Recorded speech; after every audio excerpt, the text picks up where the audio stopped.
Siapa? Naik kat tu lah. Tadi aku nampak dia. Mana dia? Aku tak tahu lah mana dia. Dia hilang pergi mana?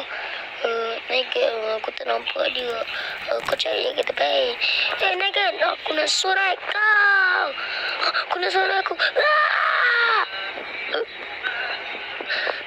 Mata aku yang cok. Aduh, tahu. Kau nampak naik kat? Kau nampak naik kat? Tak.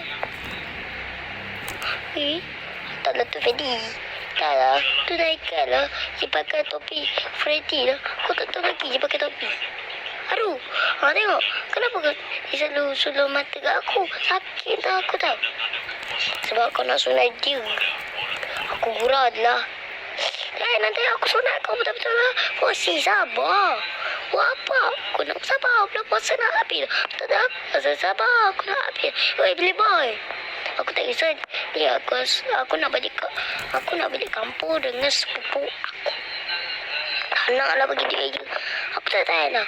Cabut topi yang botak tu. Tak satu mainan. Woi, mana boleh Freddy ni? Ni Freddy. Assalamualaikum. Sekarang kita do Freddy. Kembang. Aku sunat kau dekat jamban kan. Apa kecoh-kecoh ni? Kita nak jadi naik.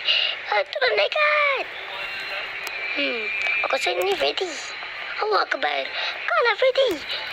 Tak betul. Kau nak pergi mana tu? Aku nak pergi balik kampung. Tengok Freddy dah maju. Bila dia. Sekarang pukul. Sekarang pukul itu. Sekarang pukul apa? Sekarang pukul 9 minit. 5:59 minit. Ya, dia lah naik tanya. Naik kan. Naik dia aja. Dia aku dah habis dah. Kau bagi 50 sen je. Aku tak ada duit lagi.